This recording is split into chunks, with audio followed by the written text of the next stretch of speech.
যুবক আল্লাহকে সেজদা দেয় তারও গোর হয়, যে মদের নেশায় পড়ে থাকে তারও কি হয়ে যায়, গোর। স্বার্থপর এই দুনিয়া যুবক, নওজওয়ান মনে রাখো, স্বার্থপর এই দুনিয়া, কারো কথা মনে রাখে না, কারো জন্য থেমে থাকে না।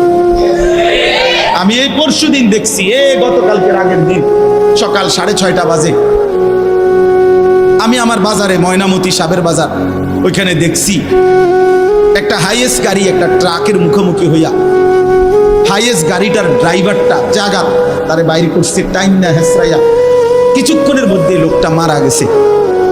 আমি একটা জিনিস খেয়াল করছি, অনেকক্ষণ তাকাইয়া আমার সাথে ড্রাইভাররে আমি বললাম, কি স্বার্থপর এই দুনিয়া, একটা গাড়ি কেউ তার জন্য থামলো না, কারো হাতে সময় নাই, সবাই হরন দিয়া সাইড করে এমনে হেমনে করে সব চলে যায়, কোনো ড্রাইভারও থামে না বন্ধু, যে একটা লোক তো মরে গেছে, আরে মরে গেছে, তুই মরে গেছ, আমার হাতে সময় নেই।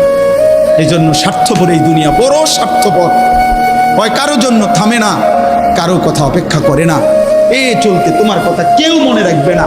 তুমি যদি নষ্ট হয়ে যাও, তুমি যদি কবরে আযাব হয়, তোমার যদি জাহান্নামের আগুন তোমারে পুড়তে হয়, আল্লাহর কসম বন্ধু, তোমার পতন তুমি করে দিলা, নিজের নষ্ট তুমি করে দিলা, শেষ পর্যন্ত দেখবা কেউ তোমার কথা মনে রাখবে না। এই পৃথিবী ধোঁকা। চলো এই জন্য আল্লাহর দিকে ফিরে আসি। ইল্লা মান তাবা ওয়া আমানা ওয়া আমিলা সালিহান